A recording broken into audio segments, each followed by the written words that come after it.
ప్రస్తుతం మనతో పాటు గణపతి దత్తాత్రేయ ఉపాసకులు మురళీధర శర్మ గారు ఉన్నారు. వారితో మాట్లాడదాం. నమస్కారం మహాదేవ. గురుగారు, జీవితంలో అభివృద్ధి చెందాలని ప్రతి ఒక్కరికి కోరిక ఉంటుంది, సక్సెస్ కావాలని.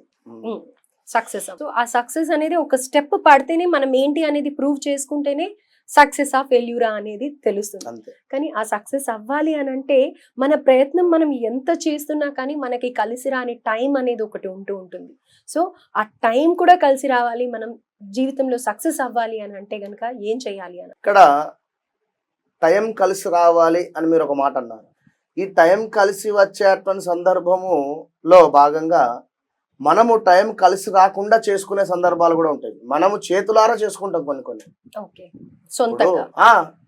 ఇప్పుడు జనరల్గా చాలా వరకు భార్యాభర్తలు అన్యోన్యత డిస్టర్బెన్స్ రావడం కావచ్చును. ఇప్పుడు మీరు ఎక్కాల్సింది ఆ పై మెట్టు. ఈ పై మెట్టు ఎక్కే సందర్భంలో ఎన్నో అవాంతరాలు కావచ్చును, ఎన్నో ఇబ్బందులు కావచ్చును, లేదా మీకు ఒక ఉన్నత శిఖరం వెళ్ళేటువంటి సందర్భంలో చాలా మనకు స్ట్రగుల్స్ కావచ్చును, చాలా కష్టాలు కావచ్చును, డైవర్షన్ కానీ, లేదా అసలు ఏం చేయాలి అనేది కూడా అర్థం కాని పరిస్థితి ఉంటుంది. ఏం చేయాలి, ఇది బాగుంది ఇది బాగుంది వాట్ అనేటువంటి కూడా మనకు ఎదురైతుంది ఇక్కడ. ఇప్పుడు నేను ముందుకు అద్భుతంగా వెళ్ళాల సందర్భంలో రెండు ఆప్షన్స్ ఎక్సలెంట్ ఉన్నవి. ఇక్కడ ఏది సెలెక్ట్ చేసుకుంటాం? రైట్ చాయిస్ తీసుకోవడం, డెసిషన్ మేకింగ్ అనేది కష్టం అండి. ఇవన్నీ అదే ఒక పాయింట్ అయితే, ఇదే సందర్భంలో కొంత మన మనసును కలిచివేసేటువంటి సందర్భాలు ఎదురవుతుంది. ఇది పిల్లలకు హెల్త్ ప్రాబ్లమో, లేదా మన తల్లిదండ్రులకు హెల్త్ ప్రాబ్లమా, లేదా అంటే మనం ఒక ఫ్లోలో వెళ్ళేటువంటి సందర్భంలో ఏదో కారు పంక్చర్ అయిపోయేటువంటి సందర్భం, కాసేపు ఒక 1 అవర్ బ్రేక్. ఈ 1 అవర్ బ్రేక్ అనేది కారు పంక్చర్ అయితే, బట్ జీవితం పంక్చర్ అయితే 1 మంత్ కావచ్చు, 1 ఇయర్ కావచ్చు. మళ్ళీ కమ్ బ్యాక్ ఇవ్వాలి అంటే కదా.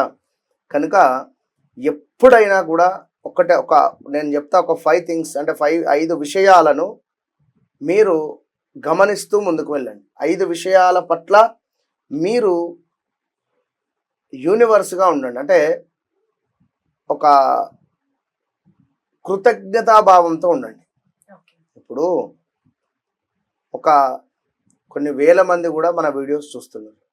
జనరల్గా మీరు నేను అని కాదు, వీరందరి కోసము మనం ఒక మంచి రెమెడీ ఇవ్వాలి, లేదా ఒక మంచి ముహూర్తం చెప్పాలి. అది గురు పుష్య యోగం కావచ్చును, లేదా భాను సప్తమ యోగం కావచ్చును, మనం ఈ ఛానల్లో మైత్రేయ ముహూర్తం అని చెప్తాము, ఇది కావచ్చును. ఇవి అంటే వారు మనకు వ్యూస్ ఇస్తున్నారు, వారి ద్వారా మనము ఉన్నత స్థాయికి వెళ్ళేటువంటి పరిస్థితిలో భాగంగా. సో మనము వారికి ఏమైనా ఫ్రీగా అంటే యూనివర్స్ ఇస్తే కనెక్టింగ్ బాగుంటుంది ఇక్కడ. ఓకే, మనల్ని ఒకరు బాగుండాలి అని కోరుకుంటున్నారు, కోరుకునే సందర్భంలో మనం కూడా వారు బాగుండాలని కోరుకోవాలి. ఎట్ ద సేమ్ టైం మనం వారికి ఏమైనా గిఫ్ట్ ఇవ్వాలి. గిఫ్ట్ ఇవ్వకుండా కనీసం జస్ట్ స్మైల్ అయినా నేను అనేది అది.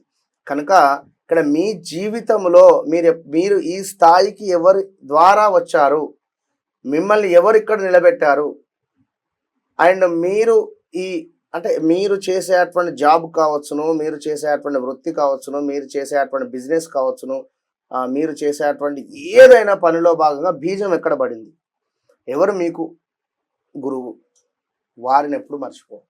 ఓకే, సో లైఫ్ లో సక్సెస్ అవ్వాలంటే ఇది మొదటి కృతజ్ఞతా భావము. ఎప్పటికప్పుడు వారితో అన్యోన్యమైనటువంటి భావనతో కలుస్తూ ఉండాలి. ఏమైనా ఫ్రూట్స్ కానీ, స్వీట్స్ కానీ, వస్త్రాలు కానీ మీ నుండి వారు ఎక్స్పెక్ట్ చేయకుండా మనము వారి పిల్లల కోసమైనా తీసుకొని పోయేటువంటి భావన మనకు ఉండాలి.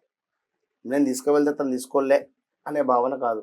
పిల్లలకైతే తెలియదు కదా, స్వీట్ తింటారు కదా, చాక్లెట్స్ తింటారు కదా. పిల్లల గురించి తీసుకువెళ్ళింది ఎట్లాగో తీసుకొని వెళ్తారు, తీసుకువెళ్ళాలి, అక్కడ పెట్టేసేయాలి. కనుక అలా కృతజ్ఞతా భావంతో ఉండేటువంటి వారు ఖచ్చితంగా జీవితంలో సక్సెస్ అవుతారు. రెండవ విషయం ఏమిటి అంటే, మీ యొక్క వైవాహిక జీవితము, లవ్ రిలేషన్, భార్యాభర్తలకు సంబంధించినటువంటి విషయం ఏదైతే ఉందో ఇది రివీల్ చేయదు ఎక్కడ.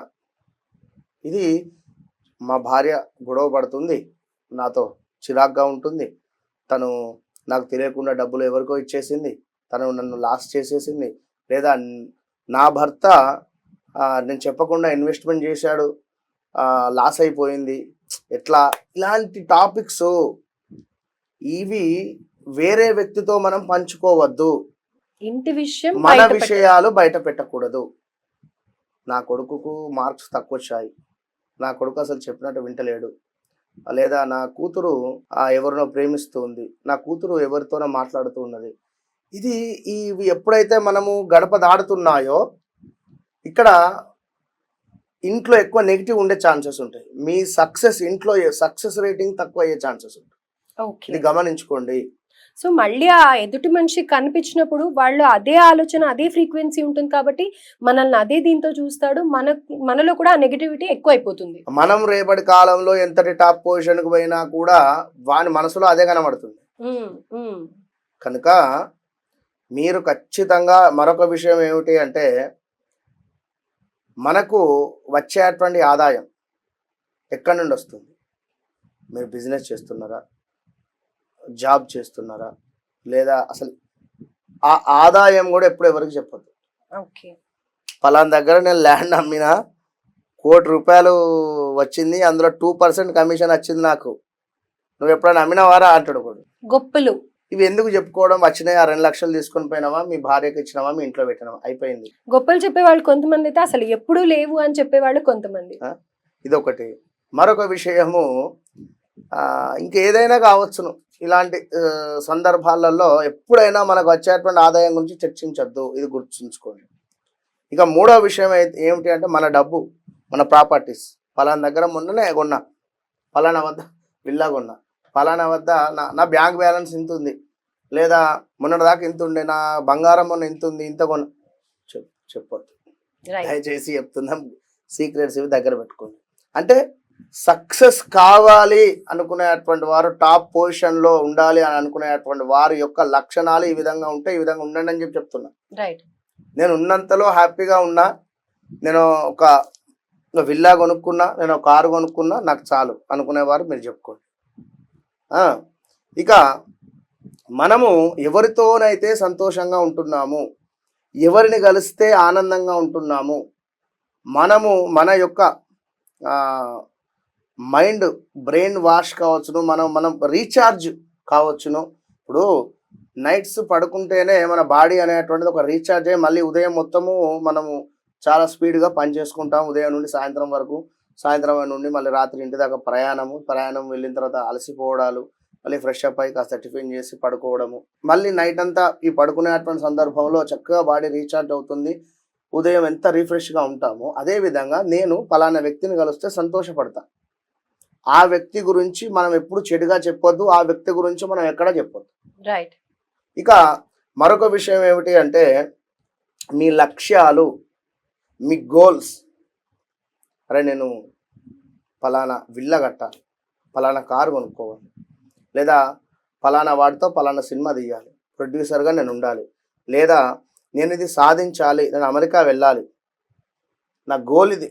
ఇలాంటివి మీరు మనసులో మీ మనస్సాక్షికి చెప్తూ ఉండండి. పదే పదే నేను వెళ్తున్నాను, నేను వెళ్ళాలి అనేటువంటి భావనతో ఉండండి. కానీ ఇలాంటి విషయాలు మీరు ఎప్పుడు ఎవరితో చర్చించినా మిమ్మల్ని కొంత చులకనా భావంతో కానీ తక్కువ చేసుకొని చూస్తారు.